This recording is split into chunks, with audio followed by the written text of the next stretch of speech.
His love of music was diverse. Nobuo Uematsu is very melody-focused. He really likes the Beatles, bluegrass.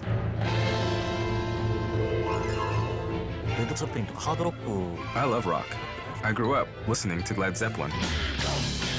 He started his career with a collection of simple tunes. Like one of the most well-known sounds in video games is that victory sound. Da da da da da da da. He overcame the limits of technology. With his NES and SNES music, it was just brilliant considering what limited tools he was working with. And created one of the greatest musical dynasties in gaming. Immediately when you turn on a Final Fantasy game, you hear the soundtrack rolling into your speakers and you know you're in for a big, big adventure. He's right up there with Madonna and Britney Spears over in Japan. When this guy comes out with a soundtrack, people are listening. This is the story of Nobuo Uematsu.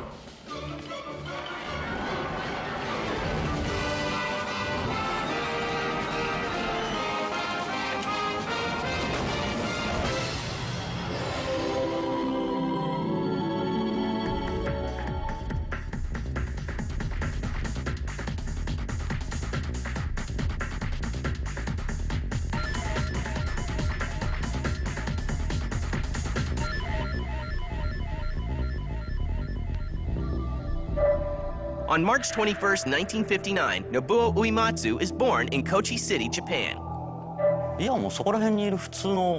My home, Kochi, is about an hour by plane from Tokyo.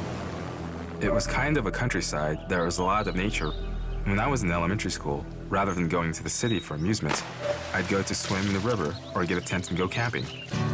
It's not long before this young boy from the countryside finds something he loves. As for music, I enjoyed listening to it from a very young age.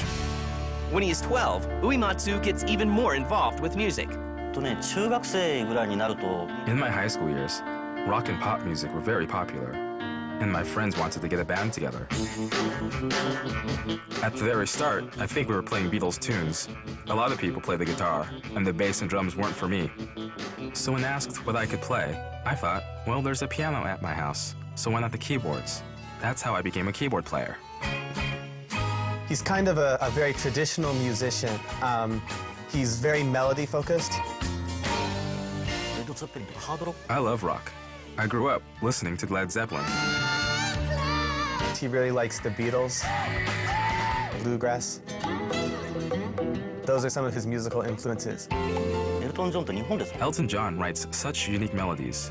No one else writes melodies like him. I really admire that about him. Nobuo goes on to attend the University of Kanagawa. After graduating, he spends time composing music for commercials and playing keyboard in an amateur band. But one day in 1985, fate steps in. At that time, I lived in the building where a lot of aspiring artists, writers, and musicians would get together every night to drink. One time, a girl who was working in planning at Square came along. She said, "There's a music job at Square. Do you want to try it?" I said, "I'll do it." And that's how it started.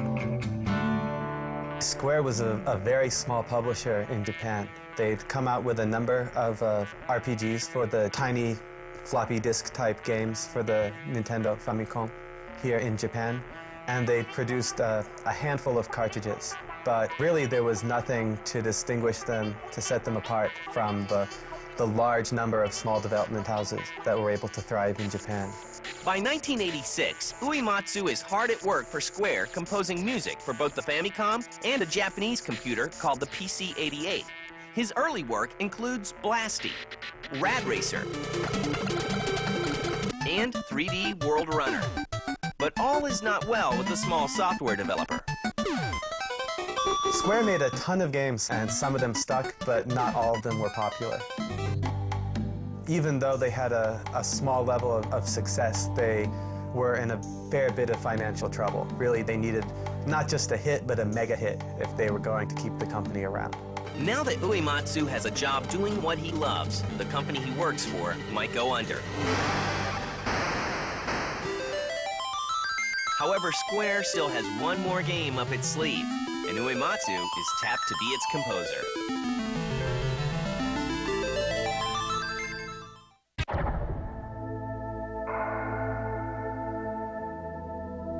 In 1987, Nobuo Uematsu is tasked with composing the music for what Square thinks may be its last title.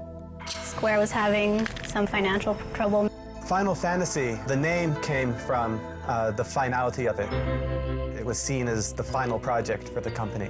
Basically, it was their one last shot at redemption. The story was, it was called Final Fantasy because, like, if that game didn't do well, that was it for them. So it was the final, attempt to save the company. Near the end of 1987, Square releases Final Fantasy for the Famicom in Japan. Both the game and Uematsu's soundtrack win high praise. Final Fantasy, like the very first one, it saved Square, so they could keep on making these games. And gamers begin to take notice of Uematsu's music. One of the most memorable things about the first Final Fantasy is the way it uses motifs, like a John Williams score, a movie score. Each part of the game has music which sounds like that part of the game. When you go out into the field, you hear the exciting exploration theme. When you're in a battle, it gets tense.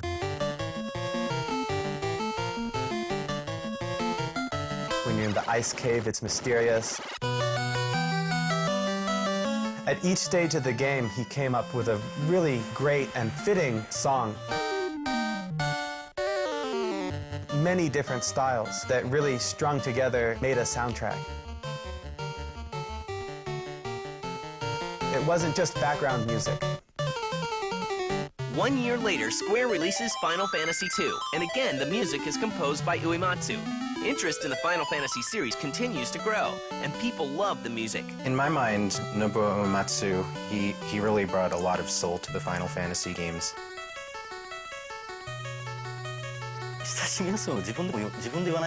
Well, it's simple music, so it's easily received by people. It's easy to understand. And what I'm trying to do, also what Final Fantasy is trying to do, is not say something complicated.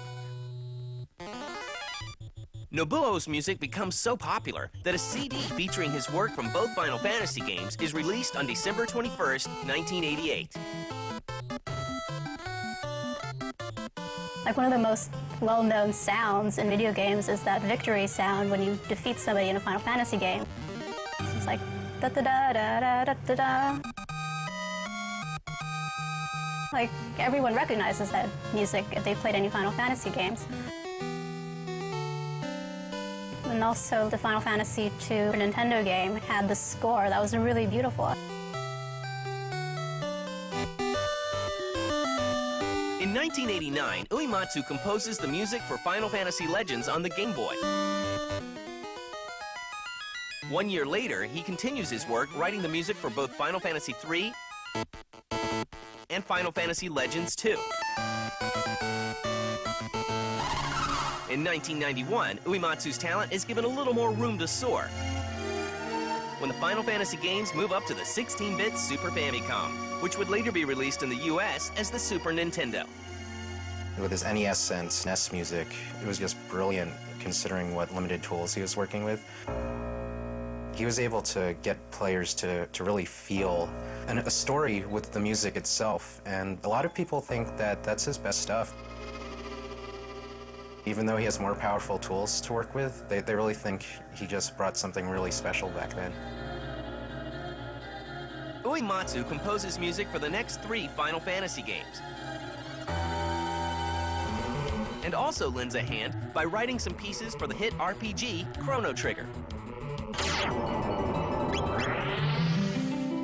Final Fantasy VI was a graphical powerhouse. It was the most beautiful game you'd ever seen.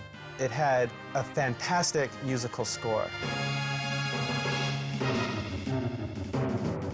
The music is widely considered to be Nobuo Uematsu's best score. It has close to 100 tracks. Each of the 14 playable characters has their own theme. There's a large variety of music for the different locations, for the enemies and bosses. It's just chock full of music, and it's some of the best work he's ever done. But even with the new advancements in game hardware, Uematsu is still limited by technology. I think compared to what we can do now, limitations were huge. The amount of notes you can use were so small that you couldn't really do anything outside of what was provided in front of you. So even if I wanted to challenge myself, I think the limitations were right in front of my eyes. I didn't really have that much room to work with. However, a new system is just around the corner, and it will open up nearly limitless musical possibilities for Nobuo Uematsu.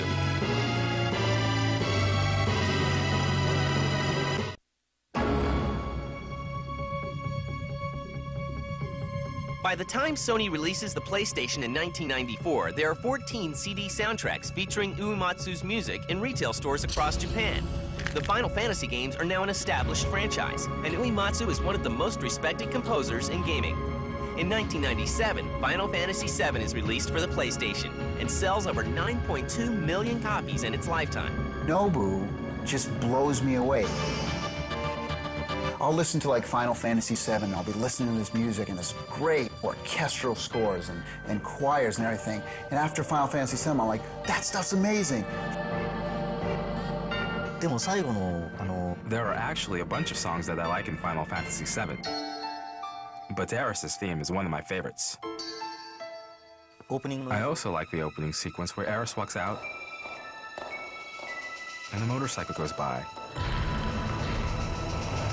And then you see the smokestacks. And then the logo pops up. And then, going from that transition into the actual game,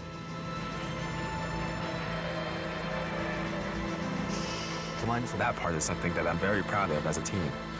Not just the music element of it, but how it matches up with the whole opening sequence. And thanks to the PlayStation CD format, the possibilities for Uematsu are nearly limitless. That was a huge leap. I did feel as if I could do pretty much anything that I felt like doing. And it gave me a lot of freedom to implement different ideas. The influences from some of Uematsu's favorite musicians begin to show more clearly than ever. I don't know if I would call it an inspiration, but there was a thought that I had in creating this piece. The specific piece was Jimi Hendrix. Take Jimi Hendrix and mix that with Stravinsky, the Russian composer. And it might sound very extreme, but I wanted to know what it would sound like to mix those two. At the same time, I felt as if there was a common element, and the result is what you have in the end of Final Fantasy VII. And his soundtracks go from being movie-like to becoming something much bigger. First of all, the big difference is in the playtime. A movie is 2 hours, but a role-playing game like Final Fantasy is at least 40 hours of material. So the number of pieces of music needed is really enormous. It's always daunting. He completely breaks the mold. He's not doing like the ice level music. Here's a guy that just pours emotion into his music. Also, I have to predict what the player will be feeling. Unlike a movie where the audience has the story played out in front of them, in the case of games, the player decides, I think I'll go to this town, or no, maybe not. And when the soundtrack to Final Fantasy VII is released on CD, the results are stunning. The Final Fantasy VII soundtrack, there is no video game soundtrack in the world that has sold more copies than the Final Fantasy VII soundtrack. He's right up there with Madonna and Britney Spears over in Japan. When this guy comes out with the soundtrack, people are listening. Just when gamers think it can't get any better, in 1999, Uematsu creates another incredible soundtrack for Final Fantasy VIII. And then Final Fantasy VIII comes out, and I'm like, oh my God, the opening cinematic, and I'm like, I got goosebumps going on.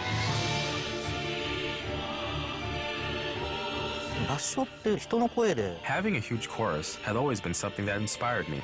It just amazes me.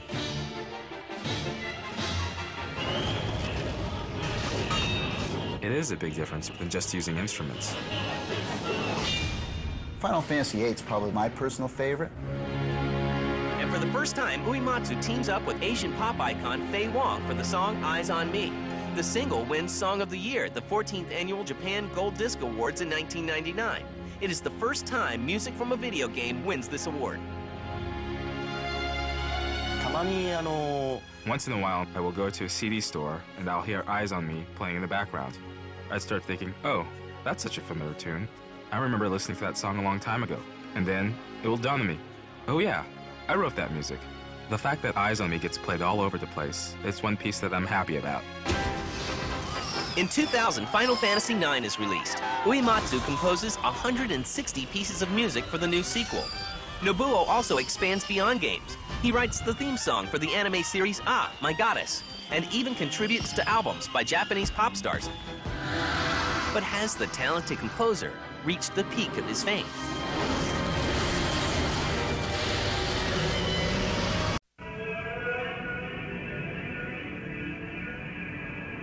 The year is 2001, and Final Fantasy X is out for the PlayStation 2. In less than 3 months, more than 1 million copies of Final Fantasy X are sold. And once again, the new hardware enables Uematsu to expand his art even further. For a change of pace, he writes a heavy metal piece that surprises some gamers. When I first saw Final Fantasy X, I was blown away. I'm like, it's a rock video. Death metal. That's cool. That was so different from typical Final Fantasy titles because normally we have a very orchestral kind of background music. But it's so much fun with this hard rocking, soundtrack. I just wanted to create something that is obviously different, to match up with the sequence. On May 28th of the same year, Nobuo Uematsu makes it into Time magazine's feature, Time 100, The Next Wave Innovators. A year later, Nobuo's latest work appears in Final Fantasy XI. And in 2004, Uematsu's music is finally heard live in the US at the Dear Friends concert held at the Walt Disney Concert Hall.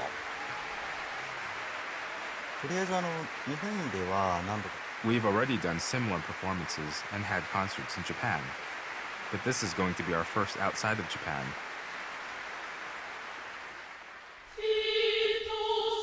And I guess the main thing that I want to see is the reaction of the audience in the States. I've never seen that, so that's going to be something I really want to take home with me. And hopefully this is going to serve as a kickoff to other shows. The show sells out in one day. When I heard the good news, I was in Tokyo, and I was in disbelief. I couldn't believe it. I was very surprised and very shocked. At the same time, I was very happy. I was curious to see why it sold out so quickly. Today, Nobuo's work is legendary, and the Final Fantasy franchise has sold more than 49 million games around the world. Something that's always been present with the Final Fantasy series is that it has a very well-rounded musical score. The music is so great in Final Fantasy that immediately when you turn on a Final Fantasy game, you hear the soundtrack rolling into your speakers and you know you're in for a big, big adventure. But the composer from Kochi remains humble. To me, creating the music for the Final Fantasy series is something I just do. Not just as a living, but because I just like to create music. And he hopes that his music will help bridge the gap between game music and film music. I think it's going to arrive there. The games are played by kids, but when the kids grow up, games will be played by parents too. When we get to that point, games will be lined up on the same shelves as TV and the movies. And the difference between game music and other music will probably disappear. And until that day, Uematsu will continue to raise the bar for music in gaming. There are people who work best under pressure, and those who can push aside the pressure and create something nice. I probably fall under both of those categories. Lately, I think it's the relaxed, unstrained music, as opposed to the forced music, that comes naturally. I think that's what makes it brilliant. Not that I'm totally brilliant, just that I want to become so. There's about 500 people in the world who do what we do, music composition. And I would have to say that Nobuo Uematsu's music is the best of the best. And his music being known all over the world, he is number one. Absolutely.